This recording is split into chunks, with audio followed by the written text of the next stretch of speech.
ರಾಜ್ಯದಲ್ಲಿ ನಕಲಿ ವೈದ್ಯರ ಹಾವಳಿ ಈಗ ಮಿತಿ ಮೀರಿದ್ದು ಜನಸಾಮಾನ್ಯರ ಜೀವದ ಜೊತೆ ಚೆಲ್ಲಾಟವಾಡ್ತಿದ್ದಾರೆ. ಇದಕ್ಕೆ ಸಾಕ್ಷಿ ಎಂಬಂತೆ ಈಗ ಒಂದು ವರ್ಷದಲ್ಲಿ ರಾಜ್ಯದಲ್ಲಿ 623 ನಕಲಿ ವೈದ್ಯರು ಆರೋಗ್ಯ ಇಲಾಖೆ ಅಧಿಕಾರಿಗಳ ಕೈಗೆ ಸಿಕ್ಕಿಬಿದ್ದಿದ್ದಾರೆ. ಕರ್ನಾಟಕದಲ್ಲಿ ನಕಲಿ ವೈದ್ಯರನ್ನ ಮಟ್ಟ ಹಾಕಲು ಆರೋಗ್ಯ ಇಲಾಖೆಯು ಸಾಕಷ್ಟು ಕ್ರಮವನ್ನ ಕೈಗೊಂಡಿದ್ರೂ ಕೂಡ ನಕಲಿ ಕ್ಲಿನಿಕ್ಗಳು ಹುಟ್ಟಿಕೊಳ್ತಲೇ ಇವೆ. ನಕಲಿ ವೈದ್ಯರು ಅವೈಜ್ಞಾನಿಕವಾಗಿ ನೀಡುವ ಚಿಕಿತ್ಸೆಯು ವ್ಯತಿರಿಕ್ತ ಪರಿಣಾಮವನ್ನು ಬೀರುವ ಆತಂಕ ಕೂಡ ಈಗ ಎದುರಾಗಿದೆ. ಒಂದು ವರ್ಷದಲ್ಲಿ ಸುಮಾರು 623 ನಕಲಿ ವೈದ್ಯರನ್ನ ಆರೋಗ್ಯ ಇಲಾಖೆಯು ಪತ್ತೆ ಹಚ್ಚಿದೆ. ಈ ಪೈಕಿ 89 ನಕಲಿ ವೈದ್ಯರಿಗೆ ದಂಡವನ್ನು ಕೂಡ ವಿಧಿಸಲಾಗಿದೆಯಂತೆ. 163 ಕ್ಲಿನಿಕ್ಗಳಿಗೆ ನೋಟಿಸ್ ಜಾರಿಗೊಳಿಸಲಾಗಿದ್ದು 193 ಕ್ಲಿನಿಕ್ಗಳನ್ನು ಈಗಾಗಲೇ ಮುಚ್ಚಲಾಗಿದೆ. ಇನ್ನು 142 ಕ್ಲಿನಿಕ್ಗಳನ್ನು ಮುಟ್ಟುಗೋಲು ಹಾಕಿಕೊಳ್ಳಲಾಗಿದೆ. ಇದಲ್ಲದೆ 2 ವರ್ಷಗಳಲ್ಲಿ ನಕಲಿ ಆಯುರ್ವೇದ ಚಿಕಿತ್ಸೆ ಹೆಸರಿನಲ್ಲಿ ಸಾವಿರಾರು ಕೋಟಿ ರೂಪಾಯಿಯನ್ನು ಪೀಕುತ್ತಿದ್ದ 833 ಪ್ರಕರಣಗಳನ್ನು ಕೂಡ ಈಗಾಗಲೇ ದಾಖಲಾಗಿವೆ. ಇದನ್ನು ಗಂಭೀರವಾಗಿ ಪರಿಗಣಿಸಿರುವ ಆರೋಗ್ಯ ಇಲಾಖೆಯು ರಾಜ್ಯದೆಲ್ಲೆಡೆ ನಕಲಿ ವೈದ್ಯರ ಮೇಲೆ ಕಣ್ಣಿಡಲು ಶುರು ಮಾಡಿದೆ. ಈ ನಕಲಿ ವೈದ್ಯರ ಹಾವಳಿ ಎಲ್ಲೆಲ್ಲಿ ಎಷ್ಟಿದೆ ಅಂತ ನೋಡ್ಬಿಡೋದಾದ್ರೆ, ಈ ಒಂದು ನಕಲಿ ವೈದ್ಯರ ಹಾವಳಿ ಉತ್ತರ ಕರ್ನಾಟಕದಲ್ಲಿ ಅತಿ ಹೆಚ್ಚು ಕಾಣ್ತಾ ಇದೆ ಎನ್ನುವಂತಹ ವರದಿ ಕೂಡ ಬರ್ತಾ ಇದೆ.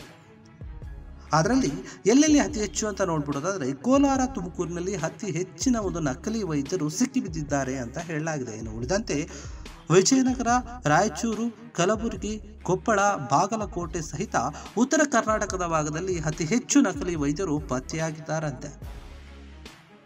ಇದಕ್ಕಾಗಿ ಈಗ ಸಮಿತಿಯನ್ನು ಕೂಡ ರಚನೆ ಮಾಡಲಾಗಿದೆ. ಅದೇನೆಂದ್ರೆ, ನಕಲಿ ವೈದ್ಯರ ಹಾವಳಿಗೆ ತಡೆ ಹಾಕುವ ನಿಟ್ಟಿನಲ್ಲಿ ಪ್ರತಿ ಜಿಲ್ಲೆಯಲ್ಲಿ ಕೂಡ ನೋಂದಣಿ ಮತ್ತು ಕುಂದುಕೊರತೆ ನಿವಾರಣಾ ಒಂದು ಪ್ರಾಧಿಕಾರ ಸಮಿತಿಯನ್ನು ರಚಿಸಲಾಗಿದೆ.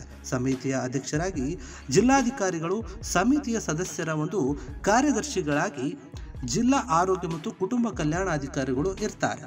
ನಕಲಿ ವೈದ್ಯರ ವಿರುದ್ಧ ಆರೋಗ್ಯ ಇಲಾಖೆ ಅಧಿಕಾರಿಗಳು ನಿರಂತರವಾಗಿ ಕಾರ್ಯಾಚರಣೆಯನ್ನು ನಡೆಸ್ತಾ ಇದ್ದಾರೆ. ಪರಿಶೀಲನೆ ವೇಳೆ ನಕಲಿ ವೈದ್ಯರು ಪತ್ತೆಯಾದರೆ ಅವರ ವಿರುದ್ಧ ಕ್ರಮ ಕೈಗೊಳ್ಳುವಂತೆ ಕಾನೂನು ಒಂದು ಪ್ರಕಾರ ಅಥವಾ ಕಾನೂನಿನಲ್ಲಿ ಯಾವ ರೀತಿಯಾದಂತಹ ಒಂದು ಹೋರಾಟವನ್ನು ಮಾಡಬೇಕು ಅದರ ಪ್ರಕಾರ ಇರುವಂತಹ ಒಂದು ಕ್ರಿಮಿನಲ್ ಮೊಕದ್ದಮೆಗಳನ್ನು ಕೂಡ ದಾಖಲಿಸಲು ಹಾಗೂ ದಂಡವನ್ನು ವಿಧಿಸಲು ಕೂಡ ಅವಕಾಶ ಇದೆ ಎನ್ನುವಂತಹ ವರದಿ ಕೂಡ ಈಗ ಬಂದಿರುವಂತೆ. ಹೀಗಾಗಿ ಸರ್ಕಾರ ಈ ಒಂದು ವಿಷಯವನ್ನು ಗಂಭೀರವಾಗಿ ತೆಗೆದುಕೊಂಡು ನಕಲಿ ವೈದ್ಯರನ್ನ ಅಂದರೆ ಯಾರೆಲ್ಲ ನಕಲಿ ವೈದ್ಯರು ಅಂತ ಹೆಸರು ಹೇಳಿಕೊಂಡು ಚಿಕಿತ್ಸೆಯನ್ನು ನೀಡ್ತಾ ಇರ್ತಾರೆ, ಕ್ಲಿನಿಕ್ಗಳನ್ನು ಇಟ್ಕೊಂಡಿರ್ತಾರೆ, ಅಂಥವರನ್ನು ಮಟ್ಟ ಹಾಕೋಕೆ ಈಗ ಸರ್ಕಾರ ಇನ್ನೂ ಒಂದು ಹೆಜ್ಜೆ ಮುಂದಿಟ್ಟು ಅವರನ್ನು ಪತ್ತೆ ಹಚ್ಚಲು ಸಮಿತಿಯನ್ನು ಕೂಡ ರಚಿಸಿರುವುದು ಒಂದು ಉತ್ತಮ ಬೆಳವಣಿಗೆ ಅಂತ ಜನರು ಕೂಡ ಅಭಿಪ್ರಾಯಪಟ್ಟಿದ್ದಾರೆ.